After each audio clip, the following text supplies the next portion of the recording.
Good afternoon, everyone.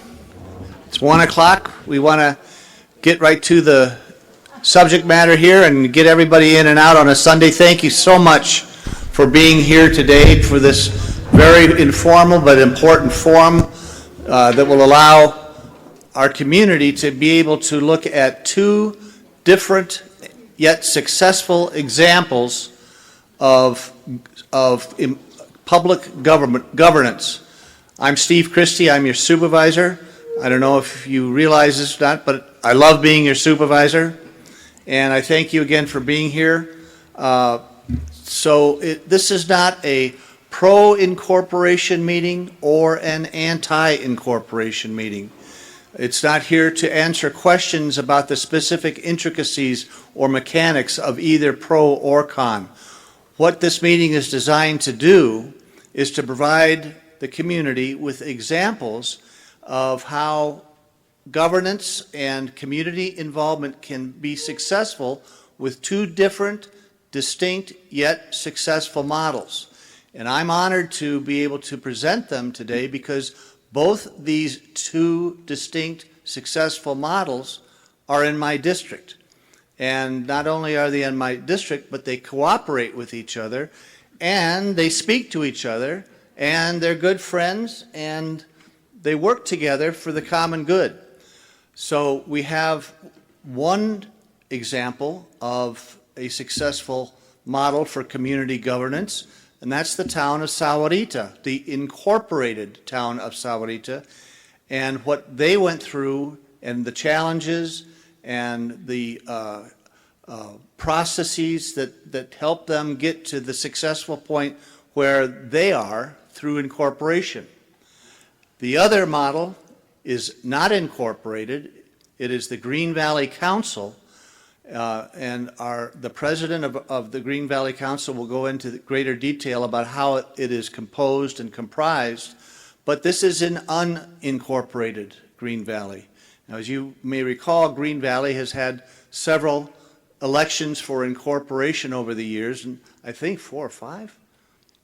4 of them, and they have all voted not to incorporate. Yet it has this unincorporated community of Green Valley has this very robust and active Green Valley Council.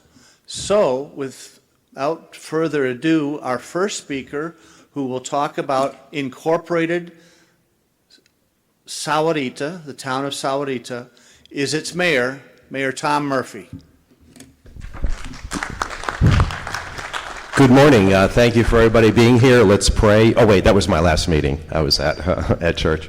No, it's nice that you all came out here on Sunday. And probably how I would start is when you're listening to both myself and President Kenyon. Thank you for letting the mayor go before the president. I appreciate that very much.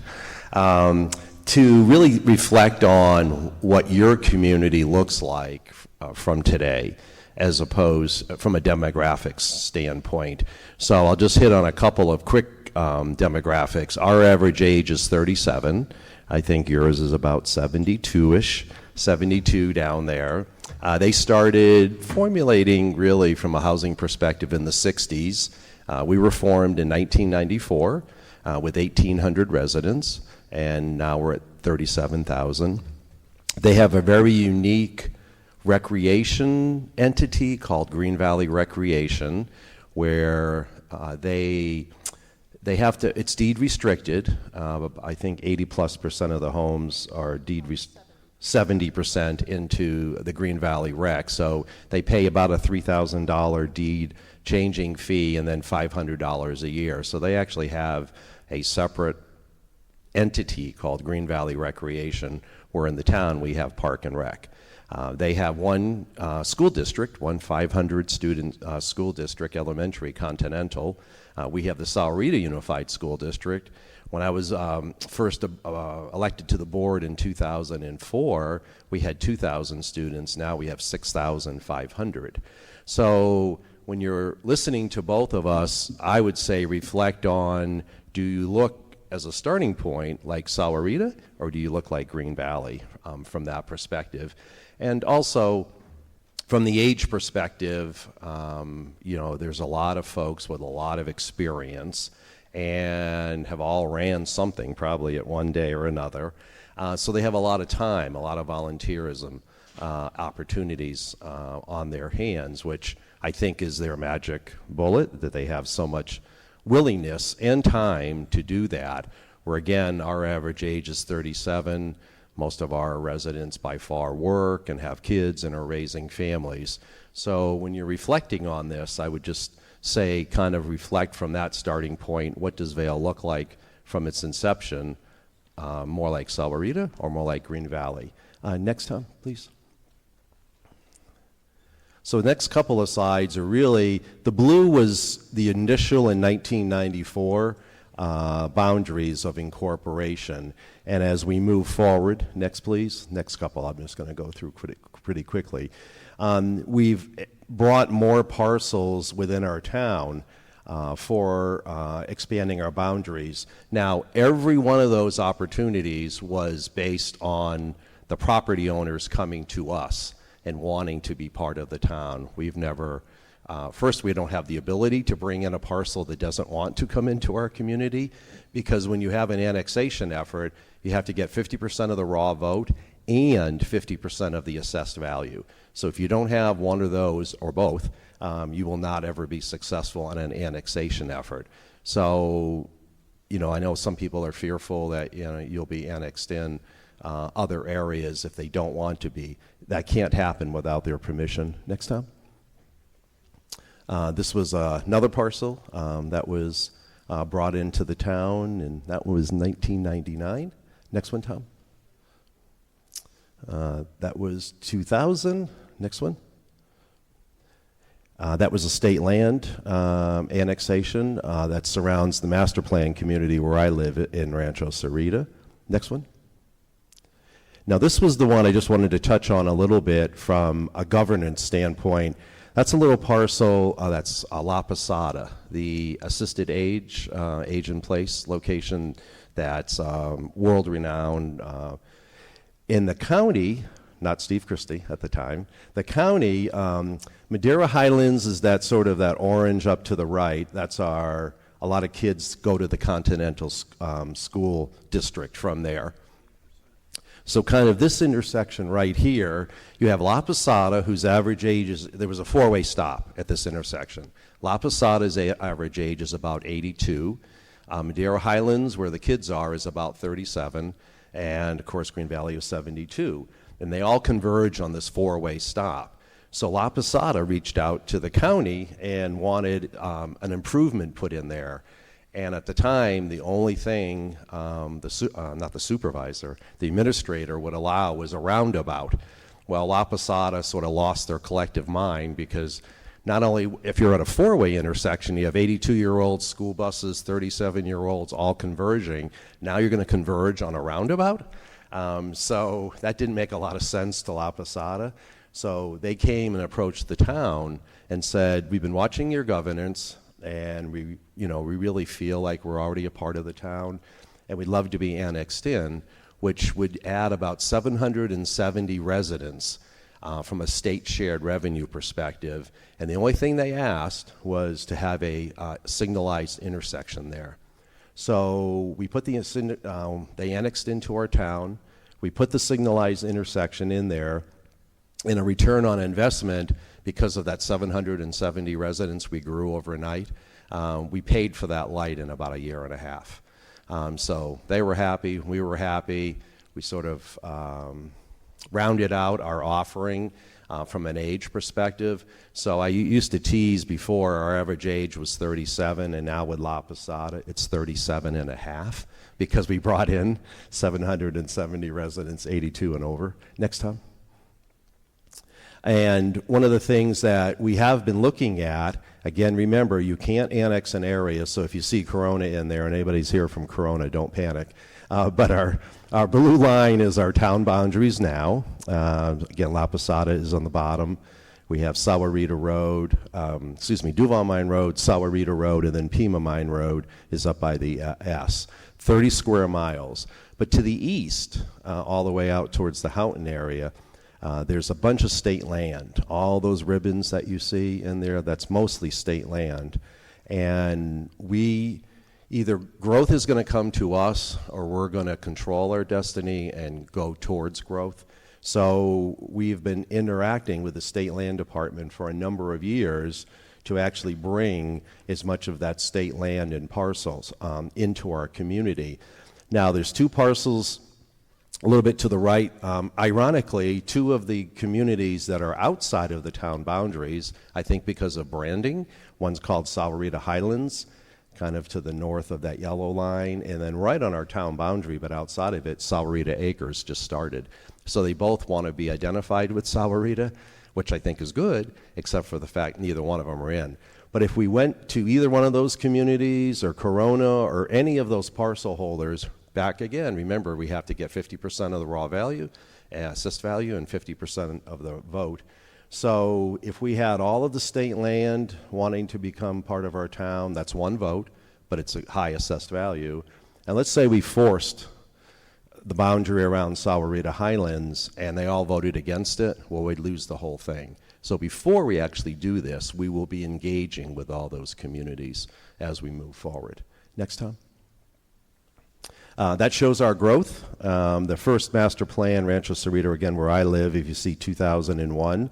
So from incorporation to about the early 2000s, we were pretty stagnant as we were building our government from sort of the ground up. And then as we started taking off, we were the second fastest growing community from 2000 to 2010, 2 censuses ago. The city of Maricopa was the only one that grew faster than us. Next one, Tom. And this just sort of shows the 2 bars on the bottom of Arizona's growth and Pima County and, of course, Sahuarita. Now, to be fair, when you're starting at 1,800 residents, the duplication factor is a little bit easier to see as opposed to comparing it to the whole state. But I think the way we've governed, and next one, Tom, I'll just touch on that when I go to the slides. This is our various funding opportunities. At the last forum that I was at, I know there's been a study done by independent folks. We have to, in our town and in the state of Arizona, you have to operate on a fixed budget, or excuse me, a balanced budget. You cannot spend like the federal government outside of your means. And we've been very conservative fiscally over the years, ever since our beginning. So you match your revenue streams, but a lot of these funding sources, because you're not an incorporated town, you're leaving on the table. And the other 91 cities and towns in the state of Arizona get to split all of those amongst the incorporated towns. Next one, Tom. So this is just an example. I know it's been brought up a couple of times, our $113 million budget. But one of the things I like to point out is, in our budget, every dollar has to be accounted for. I was talking to Mark on the way in, and let's say the RTA project had a new road that was coming into Sahuarita that was slated for this year. Well, if we received, make up the number, $40 million for that new project, that goes into our budget. But it's not a long-term capital expense. You budget when you receive it, and then you take it down. So when you're talking about our $113 million budget, $53 million of that is beginning balance, our savings account. So we do not spend all of that. But because we've been prudent and fiscally responsible over the years, we have built up a really nice funding source. So your governmental, your taxes, those are all the types of incomes that you would start with. License and permitting fees, various others, and then we match that against our expenditures. So capital would be our projects that we're putting in. We're putting in a inclusive playground. We are putting in a splash pad down in the town. We purchased 2 park and rec parcels, one open space and one was a church that was closing and moving, downsizing. Our current park and rec building has about 4,000 square feet. This church, which is literally across the street from our town hall, has 11,000 square feet. So we were able to purchase that for $133 a square foot. And you cannot build anything for $133 a square foot. So those are your opportunity costs. availabilities that you have. And as you can see, after this year's budget, we'll have ending balances of $30 million. So when you see funding budget balances, it is not necessarily what you're spending, but you have to account for all those monies. Next.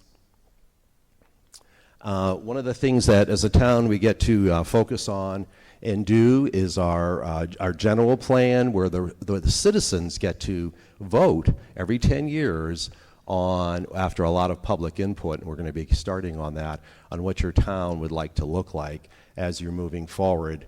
I know a couple of signs about from the no side about contracts were promised and all these other things.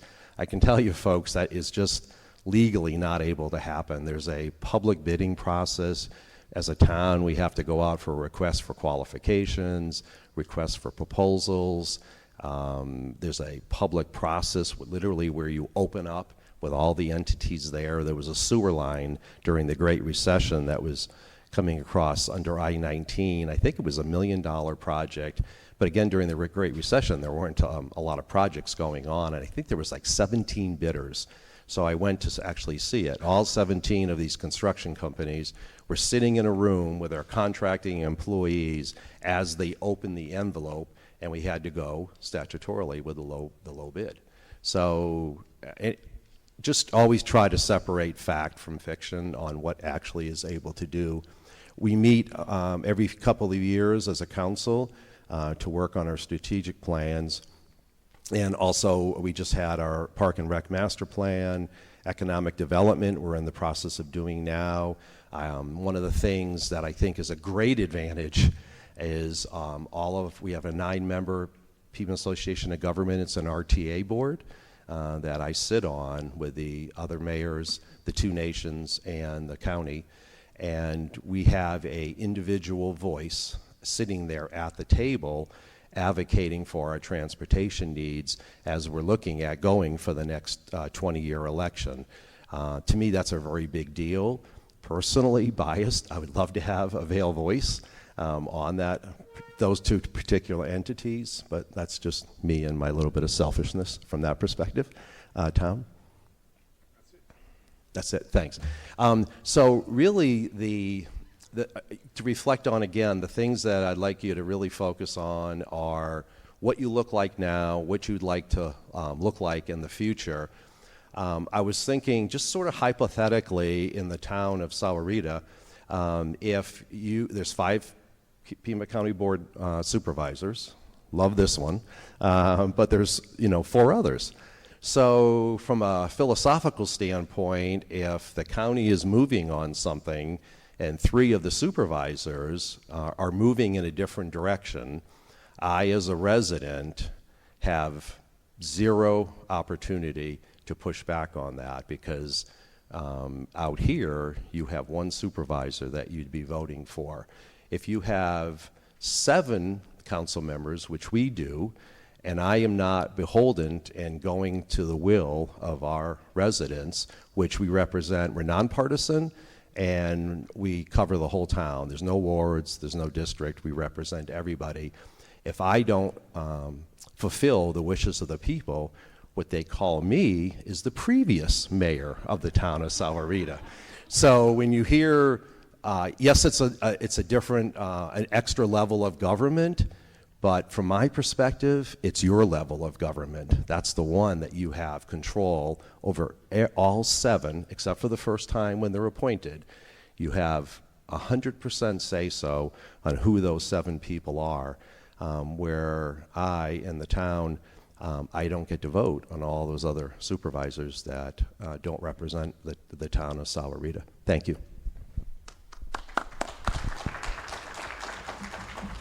Very quickly, I want to introduce some people that I hope you might already know, and if you don't, please notate them. Lucretia Free, who is our representative out here in Vail from my office.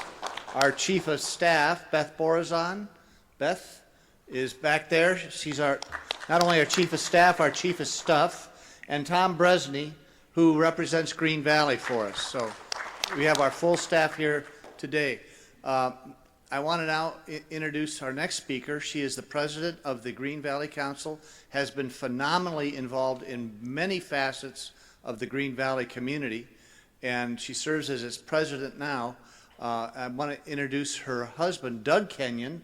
Doug is also the commander of the Sheriff's Auxiliary Volunteers in Green Valley, and he serves as District 4 representative on the Parks Commission. He's very active in all facets too, so welcome, Doug, and thank you for being here today as well. And we call them the Grand Canyons down where we come from. I call them the Grand Canyons, yes. So at this point, I'd like to introduce Deb Kenyon. She is the president of the Green Valley Council. She will discuss and showcase a form of community governance and involvement that does not include incorporation. Thank you, Deb. Thank you, sir. Tom, you can go to the next one. The Green Valley Council, we had the honor this year of celebrating 50 years in existence. 50 years ago, you can go to the next, 50 years ago, the original 6 homeowners associations, and let me take a step back. Green Valley is a community comprised 99% solely of homeowners, individual homeowners associations. There are 104 of them. 86 of them are voluntary members of the Green Valley Council. So the Green Valley Council for 50 years has operated as the voice at the governmental levels for those homeowners associations that formed the Greater Green Valley Coordinating Council 50-some years ago. So from 73 to present, we have identified the interest and we engage through our board of directors. Each one of our member homeowners associations has a representative on their board. It is their board of directors. So those 83 meet monthly at one of our recreation facilities, and we host a meeting with our community partners. Supervisor Christy is present. Sheriff's representatives from our Pima County Sheriff's Department are there. The fire district is there. But it is a meeting every month where these representatives and any community member who wants to come can have a direct conversation with the supervisor, with the mayor, with all parties present. So, go ahead, Tom.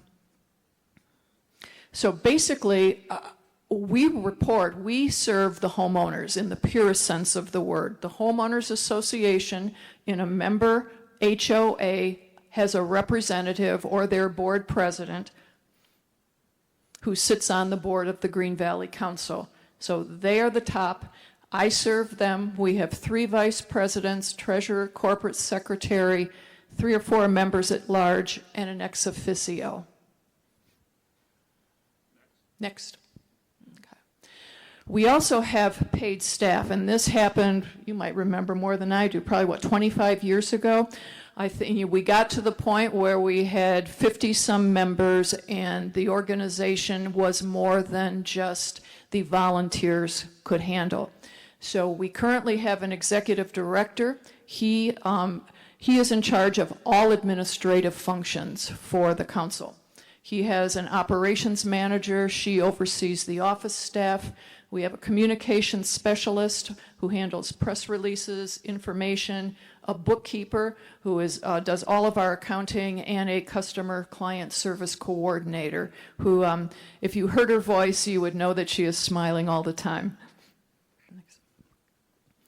We have a budget of $282,033. To volunteer, if you're a volunteer and you're a member organization, your dues, annual dues, are $12 a year. So most of our revenue, the budget breakdown, the cost comes to $182,000 for our staff. We rent office space. We have fixed costs, corporate non-fixed cost, GVC program expenses, our office operations, computer, and one-time equipment purchase. That's our budget for 2023. Next. And our income breakdown is $136,000 and change from our HOA dues. We have a contract with a state line warranty for our infrastructure, our water and sewage infrastructure, the GVC Foundation, our charitable arm, pays support services for us, staff support. We have a contract with Pima County for $87,500 for facilitation of services. I'll talk about that a little bit more. We have a free notary for our membership. We charge a nominal fee, and we also have a preferred vendor program that generates about $21,000 annually. We run some events, we have some grants, and our total income, $282,063. So we netted $33 this year. Next, Tom. Okay. So our role is we are the link between the Green Valley community, Sahuarita, and other forms of government. We interface closely. Tom Beresny and I talk at least once a week. We're in contact with the supervisor's office 3 or 4 times a month. The supervisor and staff are at our meetings, our executive committee meeting, our monthly board meetings. Mr. Beresny sits at our standing committee meetings, the ones that interface directly with Pima County. So, as I said, we're basically the liaison, and how we do our interface is through the 8 standing committees that we have. So, Tom, you want to? Next? Okay. So we liaison with communications. We have a program that was instituted in Green Valley that's basically see-click fix on steroids. If there are roads problems, parks problems, safety issues, you can submit a service request through the council, and it goes directly to the county counterpart up in Pima County. Every month, we have a maintenance committee meeting that every service request is validated, is either checked out, we receive a status report on it so that we can report to the homeowner or HOA that submitted that request. So we offer forums and presentations. Any forum that we offer that is affiliated with a Pima County office, it's open to the community.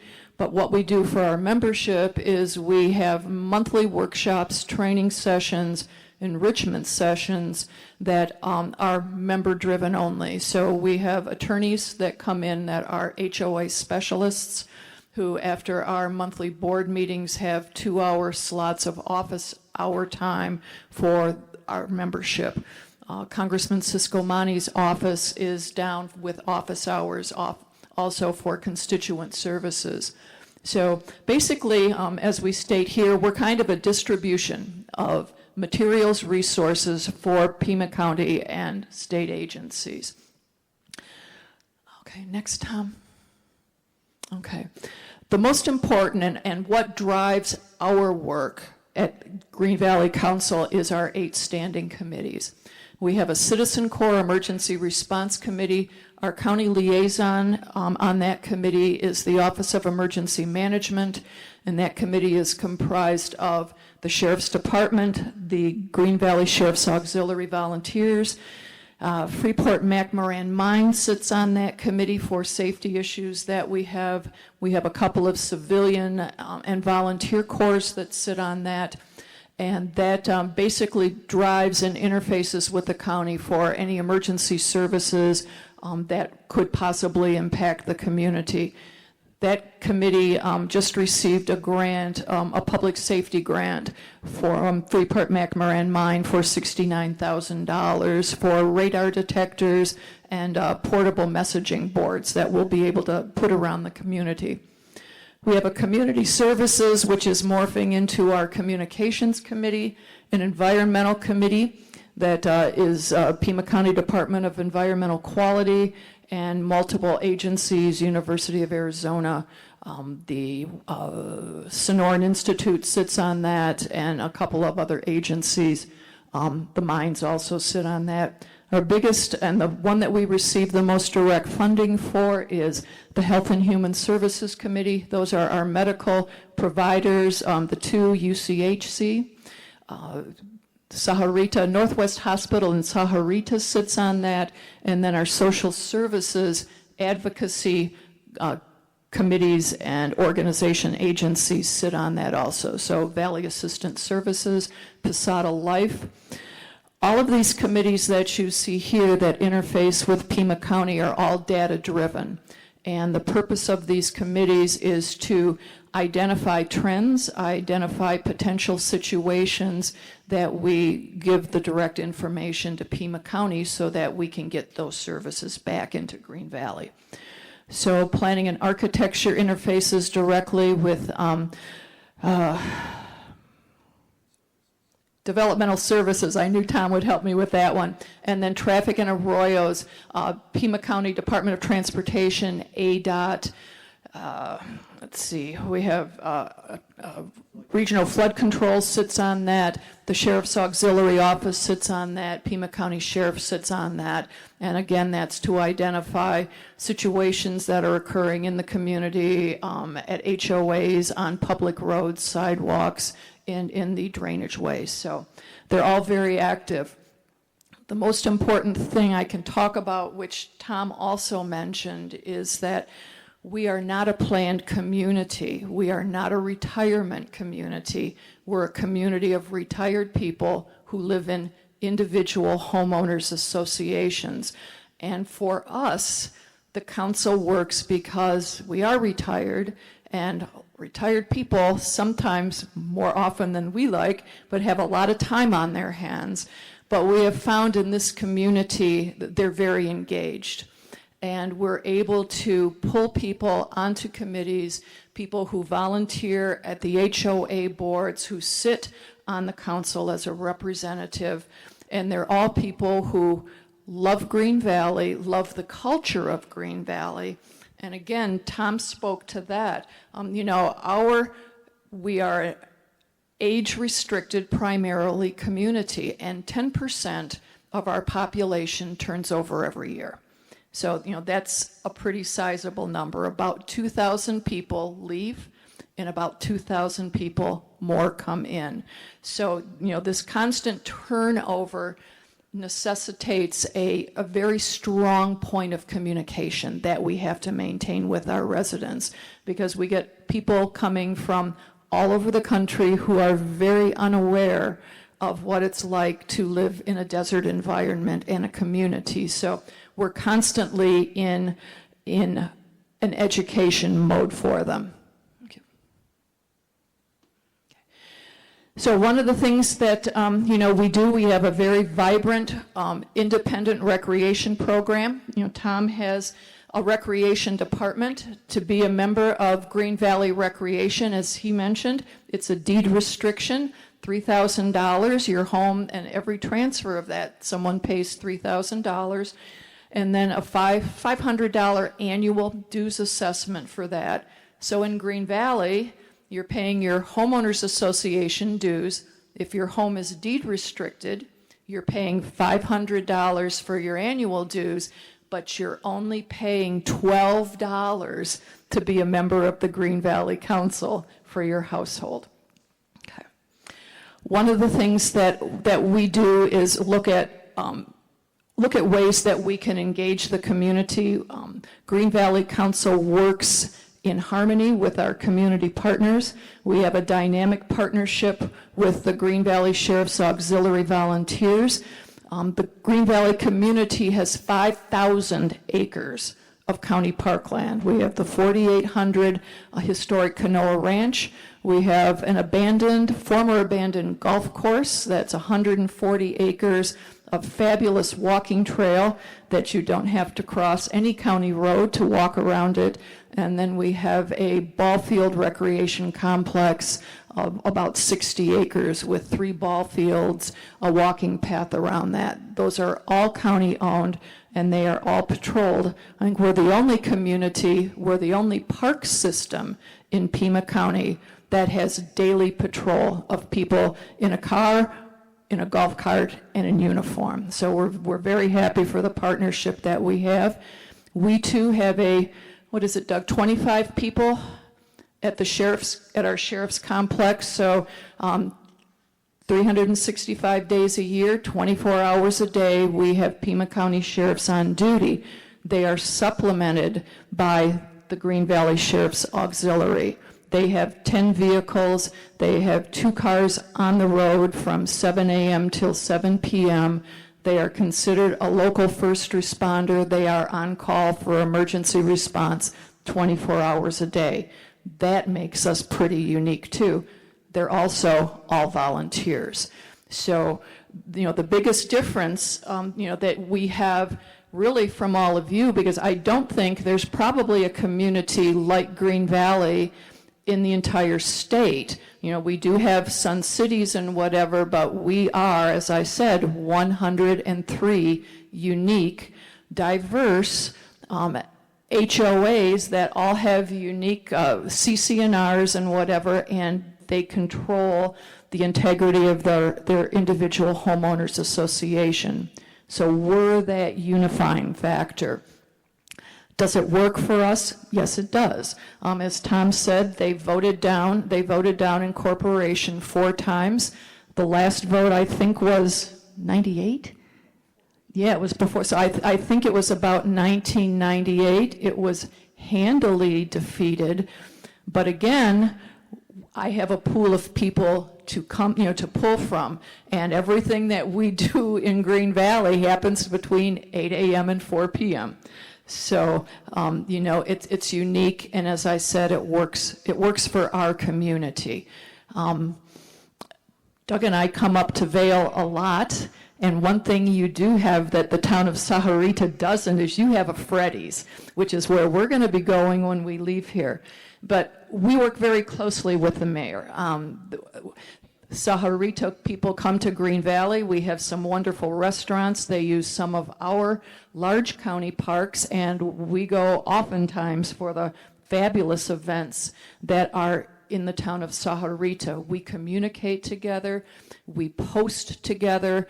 We talk a lot about situations that are coming up, and we deal with situations that we know are coming down through Pima County. So, my statement to all of you is, one, you have a fabulous community here, and I think that no matter how it shakes out, what you have to remember after the vote is that you're all neighbors.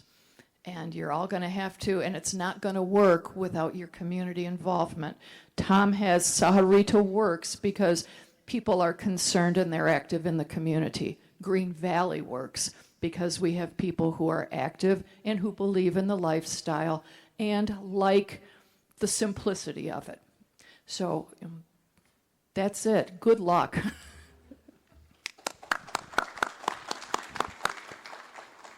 And as President Kenyon touched on, the amount of money that is saved by the actions of the Green Valley Council, all of the committees, all of the activities, all of the communications, all of the recordings, has an actual finite number on it, to the point where the county has allocated and budgeted an annual stipend to the Green Valley Council to support its effort in the amount of about $86,000 a year, $87,000 a year. That's the kind of value the county sees in the Green Valley Council. And also, just as an aside, you can see why I've remained agnostic on this issue when you have 2 terrific, successful examples of one incorporation and another non-incorporation. So it's difficult to take sides when you have such great examples as these 2, and we greatly appreciate your involvement in this and your insight and sharing your stories and your histories and your challenges. And would you be willing to take some questions from the audience this time? Does anybody have any questions that they'd like to pose on the Green Valley Council that might be best? We could bring the microphone to you. Go ahead, yeah.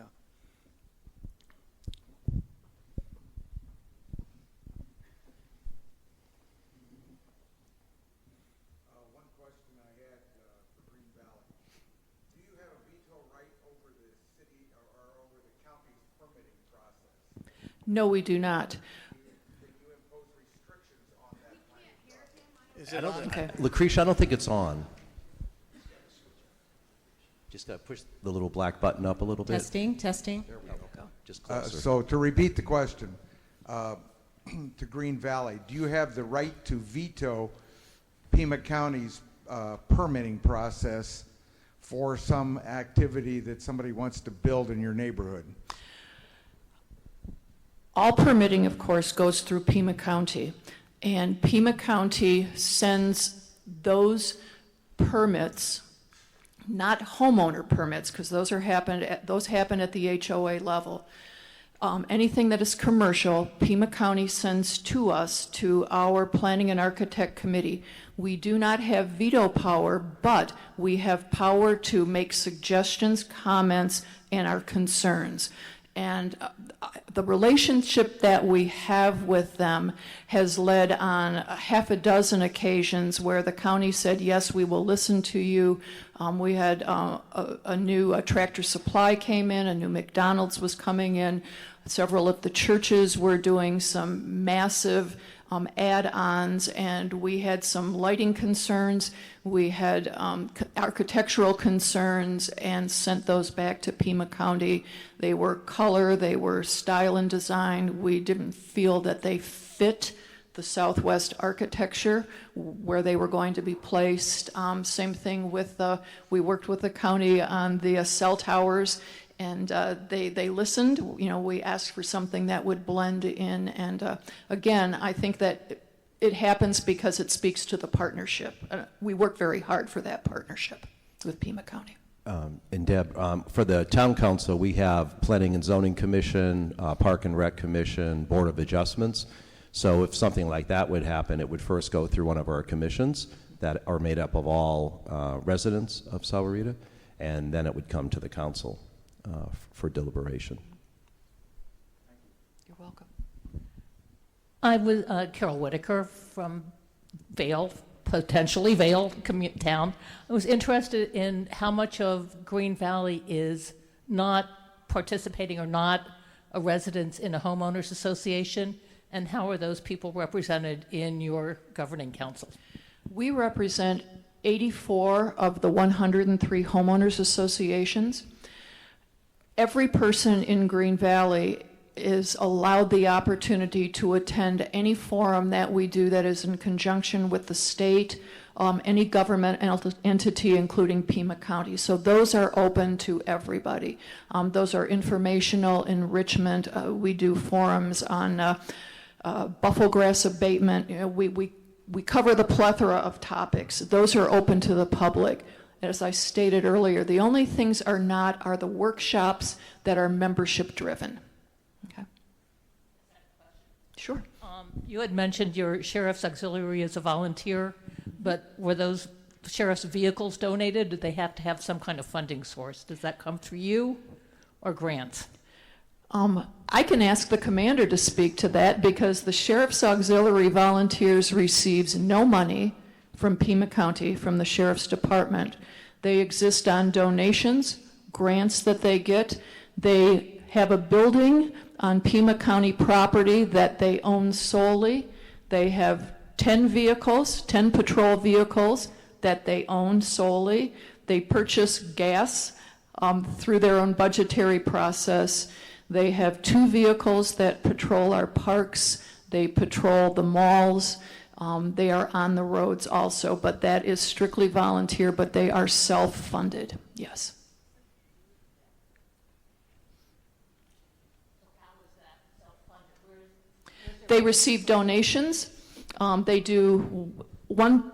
We do an annual fund drive, which is supported through Green Valley primarily. We write grants, and we have no paid employees, and we own our own facility, so we're all self-supporting. We're a non-for-profit. And a great community partner. Any other questions?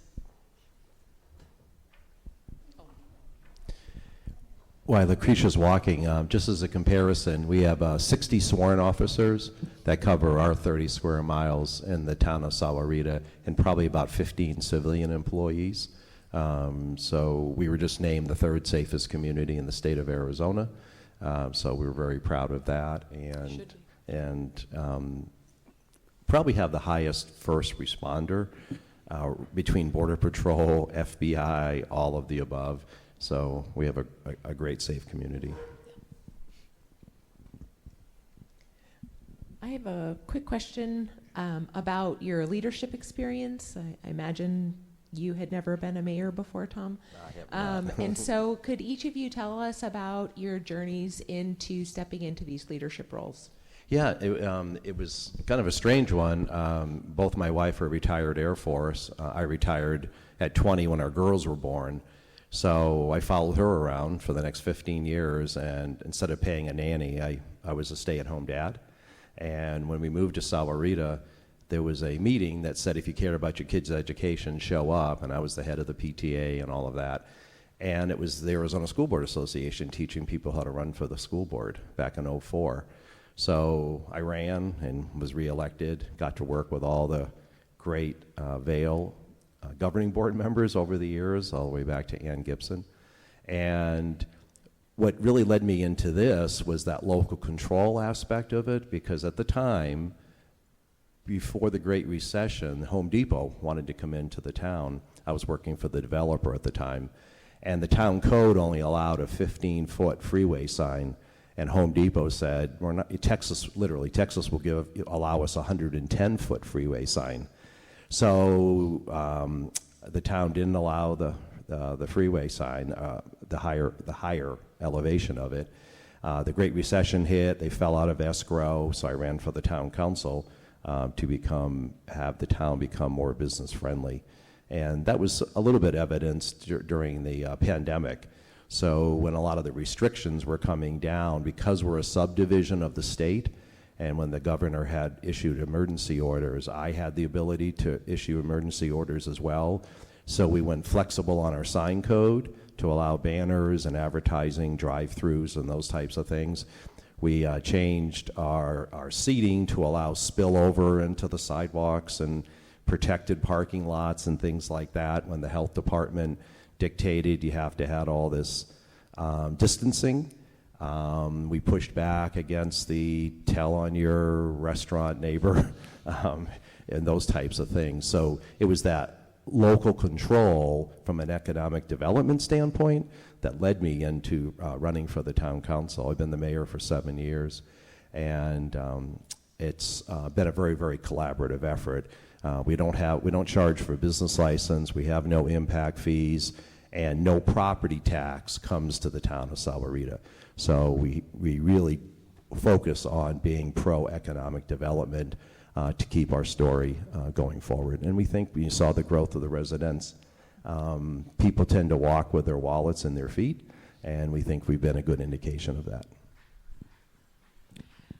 I come from a background of natural resources, land use planning. My 25-year career was spent in operations management, manufacturing management. So I understand profit and loss and product out the door on time, customer service.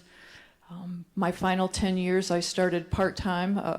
We found that Doug and I were clashing in our careers, so I went part-time when he went off to Sweden periodically. And I worked for the Girl Scouts for 10 years as the director of membership and outdoor property management. So I retired from there. We were looking for places to end our, or look into our retirement, and family, a lot of family, brothers, sisters, aunts and uncles, cousins up in Tucson. So we spent some time up there about 20 or so years ago, and every year we came back, it grew more. And we can't have a golf cart here. There are too many people. So we shifted our focus from Oro Valley and came south and looked at Sahuarita, and then had relatives who lived in Green Valley and went, this is nice, this is quiet. You can drive around, you can putter around, and it had pretty much everything that we were looking for. But, I'll keep stating, it was easy. It's an easy life. It's a quieter life. And the nice thing about Green Valley is there's no excuse to be bored because there's something for everybody between the recreation and the different activities and different groups. There are volunteer opportunities for everybody, and I think that was what most drove us to Green Valley, is just an opportunity to embed and do what we wanted to do and to contribute again. And I think that's one of the overriding forces in Green Valley. It's driven by engagement. You know, we have young people who serve in the sheriff's department, in the fire department, and they are just as embedded in the community as our residents are. So, you know, there is a very unique culture, and Tom and I have talked about that, but it is a very unique culture because we're an aging population. Supervisor Christy, I took office January 1st of 2021, and I stepped away from being the president of our homeowners association, which had 500 homes in it and was basically its own little complex. We had a full recreation complex, and I had the dubious distinction of being the person, the evil president, who shut it down during COVID. Because as you know, everything shut down. And I took the office of president in January and had someone at the HOA who was probably a much better president than I was, who could soothe and do whatever. But my first task when I took over as president of the council, I was asked by Supervisor Christy to convene a meeting of all of the principal agencies in the community, because he's inundated by all the calls from the people in our community that don't drive up to Tucson. Some of them don't even drive into the town of Sahuarita. So he wanted to know what we could do to help our community with, would it be possible to do a shot pod? So we convened an emergency committee. The commander, myself, Mr. Berezny sat on that, and our fire chief, who had the great forethought to be an on-boarder for the COVID vaccine. We convened the committee, I think it was the third week in January, and 3.5 weeks later, we were giving 3,000 shots out. And 5 weeks after that, we gave another 3,000 shots out for the second. So I think that's a testament to how the council works. You know, we are kind of that cohesive agent. Even though everyone else is autonomous agencies, we have the access to the county, and we can speak for other agencies, and we can lend weight to these other agencies who are looking for grants for the services that they provide. So in that respect, you know, we're very unique, you know. And I forgot to tie up the end of the story. We do have the freeway sign now, but we're still looking for the Home Depot. So when you're talking to them, tell them to look east, or west, excuse me. Other than the state sales tax of 5%, does Green Valley have a local sales tax? No, we do not. We are unincorporated Pima County, so there is no, it's the county sales tax. Mm-hmm. For both of your situations, one thing we're really concerned with is the state land. We know the state can sell it for anything. I'd like to know how much influence you have over how that's built out. Well, I think my situation is very different from Tom's. We're looking at maybe an additional, maybe 500 houses more that are within the Green Valley district right now.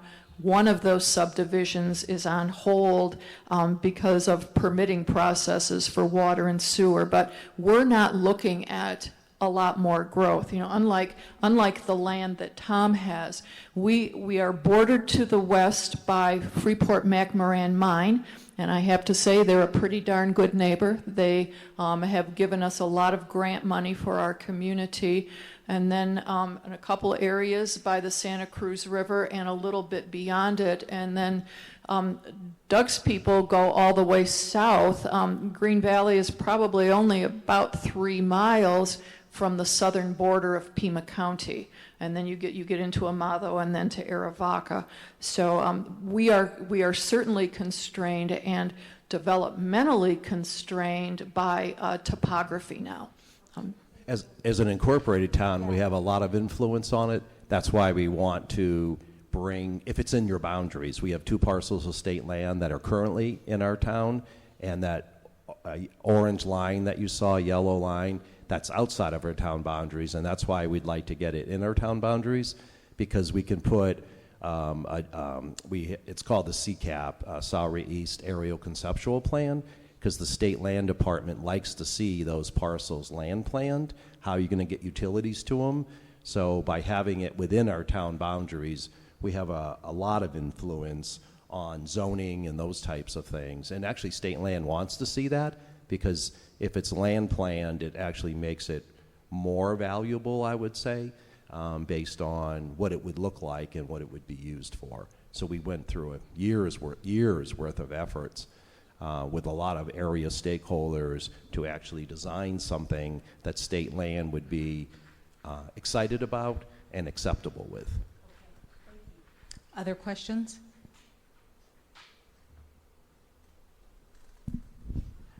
I know there's a lot of discussion around here, and I think a lot of people in Vail would prefer to see this area stay fairly rural with less development. In your guess or opinion, is it more likely that development will occur faster with incorporation or less fast with incorporations? In other words, which way do you think the more growth would happen? Yeah, I wouldn't say fast or slow, I don't think would be the 2 words I would use. It would be what you would like it to see. You would have a lot more control as an incorporated town, because the 7 of us are responsible to our residents and work with those developers to land plan it. So because of having the commissions and things like that. So my opinion, if you want to have an influence on actually how that's going to look, you want your 7 council members to be accountable to the residents of your community as you're giving that type of feedback and input. Now, especially from a retail perspective, our council is always looking for easier, cheaper, and better ways to work with our development community, but to maintain, Supervisor Christy uses challenges, I use opportunities. As we've grown... You don't share the DS with the supervisors that I share with. Right. What we really want to maintain and what we think we have the ability to maintain is that collaborative, connected community. So I would say when I was there and we were at 20,000 residents, we still have that sense of feel at 37,000 residents. So it's really keeping that connection and keeping those amenities and as Deb mentioned, the programs, our parks, we oversee, we rest them, we control them, and we work with others. So it's really how much, again, if you're voting for all 7 of your representatives and they're not doing the will of your people, they are replaced. That's, to me, one of the biggest advantages. Yeah, I think sitting here as someone who has led a community with integrity and forethought, they're dynamic partners. We consider them not only a good neighbor, but a community partner. And whatever you decide to do, again, it's going to fall on your shoulders to ensure the integrity of the community. And I think by you being here, you're obviously very concerned about the direction. You're given a lot of information, and it's up to you to decide what's best for Vail. We want to be respectful for everybody's time, especially on a Sunday afternoon. We'll be glad if there's any pressing question right now.